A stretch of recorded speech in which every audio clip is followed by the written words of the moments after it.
I never shook none of that. So What you talking about shook the fucking room? You don't even hit that hard. You Put me in don't even hit that hard, bro. You don't even hit that hard. You don't even hit that hard. I hit you with the left. You don't even hit that hard, What bro. did you do? And you gonna split? I can see all. What did you do? I'm gonna split them open. That's cool. Promise you. I promise you. Yeah, you got it. I promise you. What did you do? Why you so mad? I'm gonna break you up. I'm telling you. Every time I tell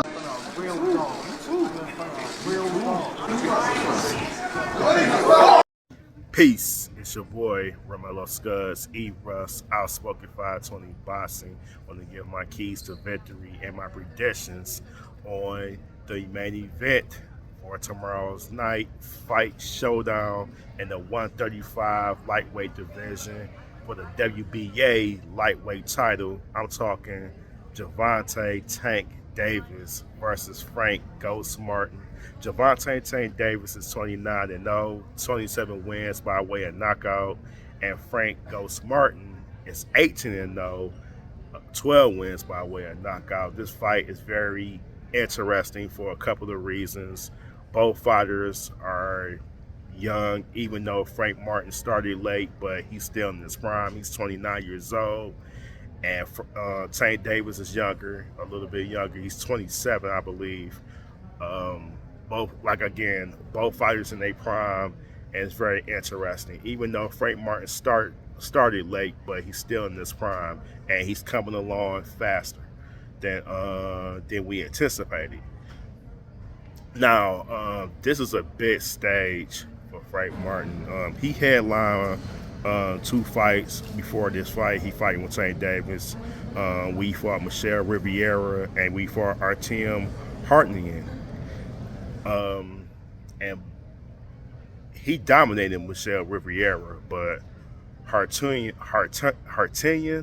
I think that's his name, Artem Hartinian, he had trouble with, especially when Hartinian is he's an Olympian and he's seasoned. So he gave Frank Martin some trouble, especially the body shots early and in the middle rounds.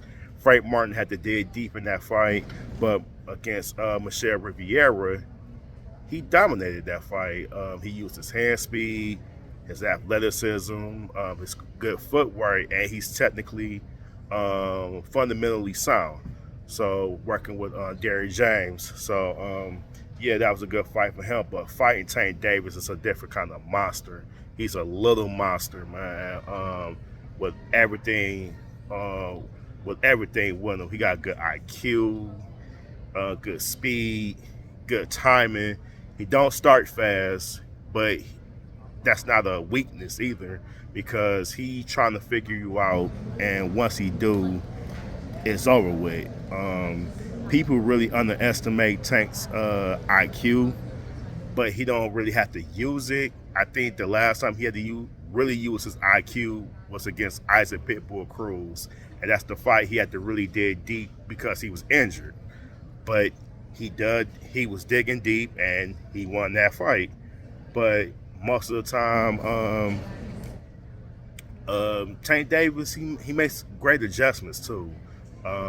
Another fight, he had to make adjustments against Leo Santa Cruz.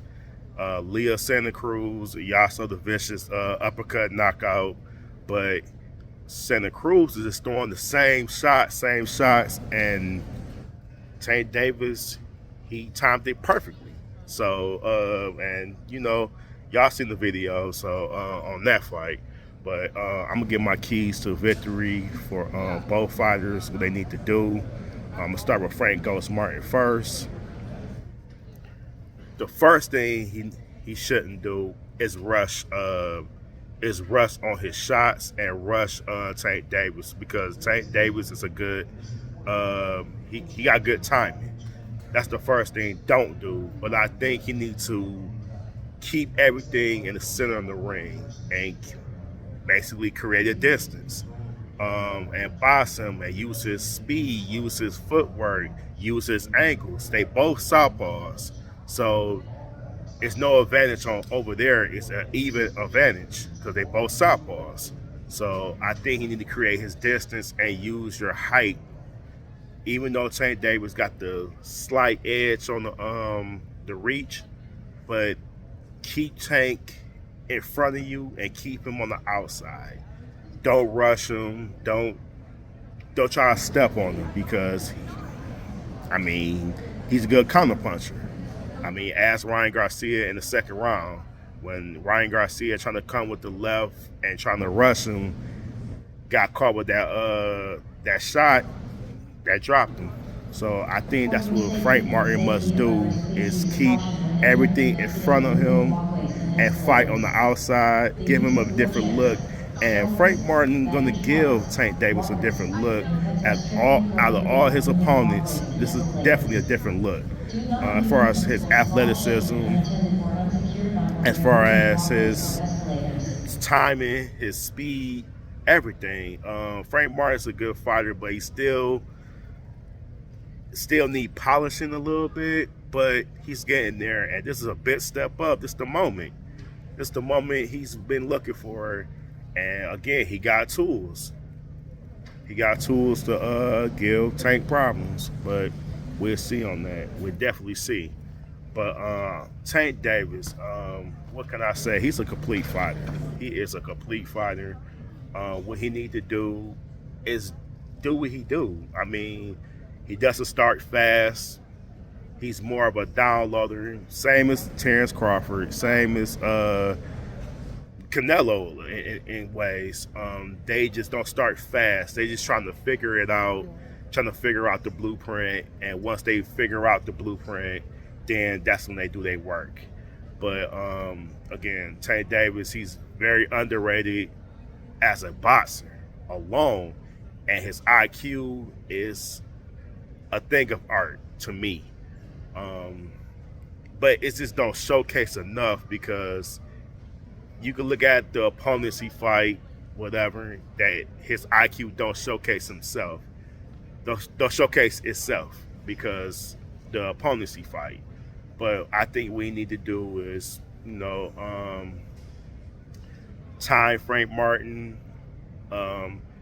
set up traps to get Frank Martin in a bad position, and do his thing. As he doesn't throw a lot of punches, but he got to set up the traps too.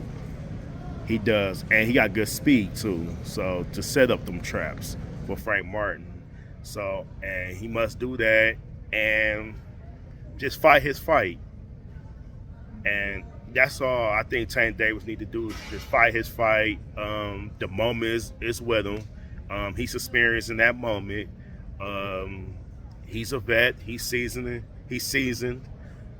And Frank Martin, he's inexperienced. So that's a big part, especially in that press conference with that flinch. That's an eye test. I'm like, okay, Frank Martin is not really ready for this moment, but I'm gonna be rooting for him because he is from Detroit. So I am always gonna be a Detroiter, and I root for anybody from Detroit. I'm gonna root for Frank Martin, but I got to use my boxing senses, and I know how Tank is, and I know how Tank is a complete fighter. So I got to use my brain. But who do I think win this fight? I gotta go with Tank on this one. I say Tank TKO in the 8th round. I think this moment is too big for Frank Martin, but also this could be a lesson too. This could be a lesson for Frank Martin going forward in the 135, or if he's going to move up in weight, because this moment is going to be too big for him, man. And I think they should have waited, but he feel like he can do this. So, you can't question nobody's confidence. And I will never do that. But Tank Davis is just a different animal. Tank Davis is just an all-around better fighter to me. But what do y'all guys think? Frank Martin for the KO, Frank Martin decision, or Tank for the KO and Tank for the decision? But drop a comment down below. Tell me what you think. Subscribe to the channel. Outspoken 520 Boxing. I'm on IG, Facebook, YouTube. But this is your boy, Romello Scuds. Eat Russ. Peace and blessings. 1.